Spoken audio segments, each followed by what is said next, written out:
Sa video na ito ay pag-uusapan po natin ang isang mainit at kontrobersyal na pahayag mula kay Ginoong Charles Hoskinson. Siya po ang founder mismo ni Cardano. Sa mga hindi pa pamilyar, si Ginoong Charles ay isa sa mga kilalang pangalan dito sa mundo ng blockchain at saka cryptocurrency. Kaya kapag siya ang nagsalita, tiyak na may bigat ito. Pero bakit nga ba niya sinabing grow up or die sa kanyang sariling community? Ang problema po ni Cardano, ano po ang problema ni Cardano? At paano po nito maapektuhan ang mga crypto investor at trader dito sa Pilipinas?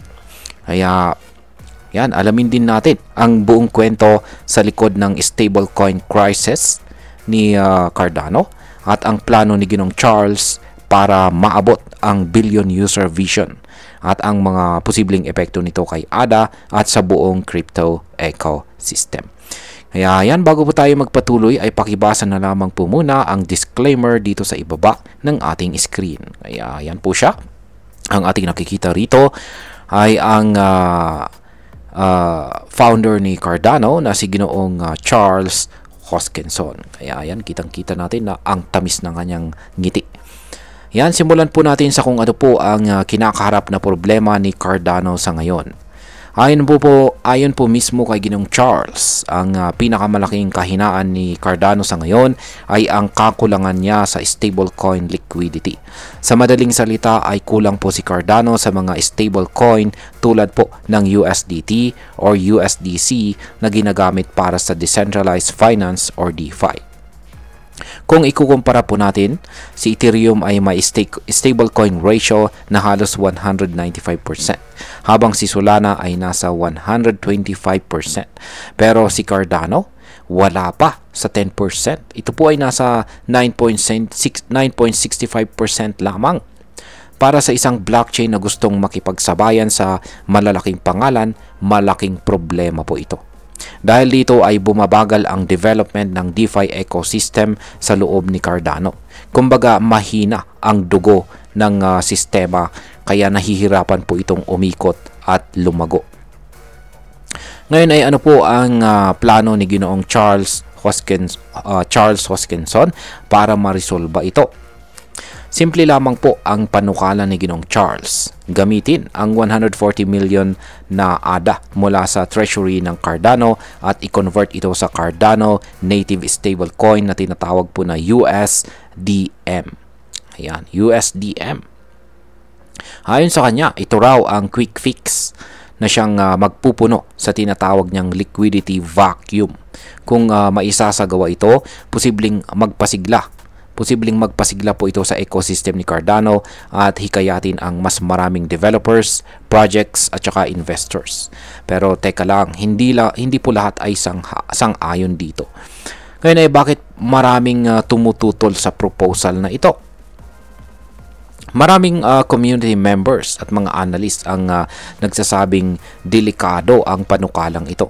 Ayon sa kanila, ang biglaang pagbenta ng malaking halaga ng ADA ay maaari pong magdulot ng price crash. At kung nasa bear market pa, mas lalong malulugmok ang presyo ni ADA.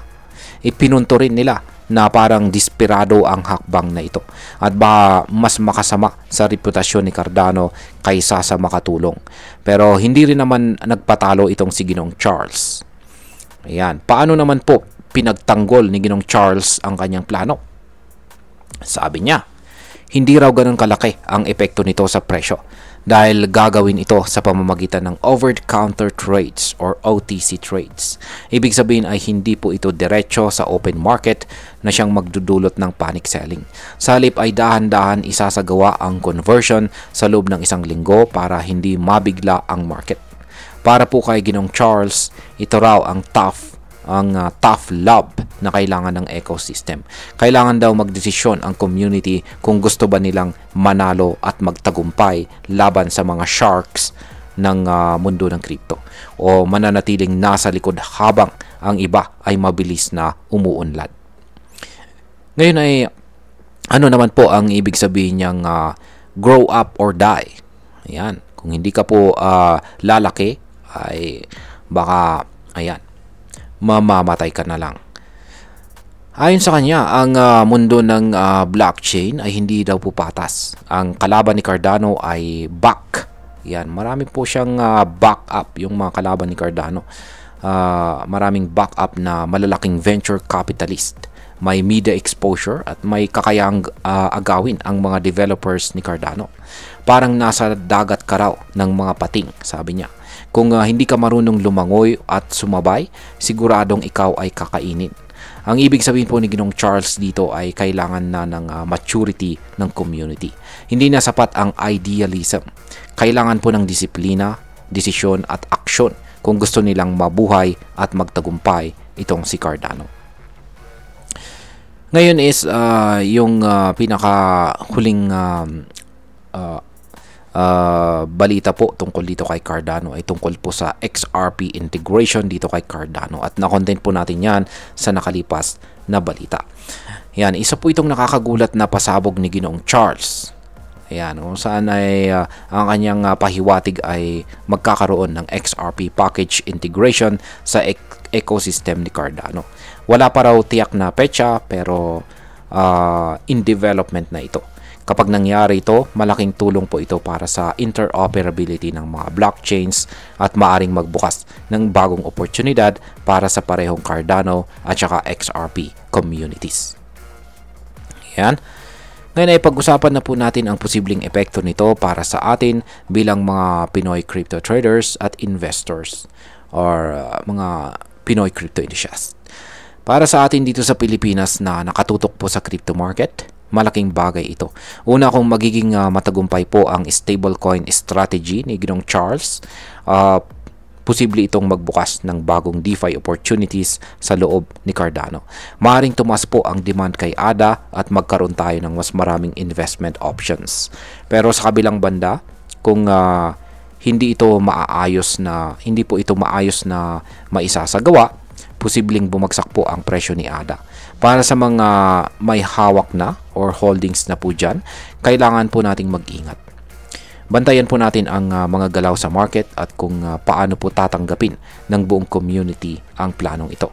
Mas magiging volatile po si ADA sa mga susunod na buwan, kaya wag po tayong basta-basta magpapadala sa hype or takot. Gumamit po tayo ng maayos na risk management. Bilang panghuli, ang masasabi ko naman tungkol dito ay sa totoo lang, naiintindihan ko ang punto ni Ginong Charles. Sa sobrang bilis ng galaw dito sa mundo ng crypto, hindi talaga pwedeng kampante ka lang. Kung hindi ka po kikilos, ikaw ang maiiwan. Pero sa kabilang banda, dapat po nating tandaan na hindi lahat ng mabilis ay tama. Ang quick fix ay dapat din nating suriin ng maigi. Hindi porket may problema ay agad tayong susugod.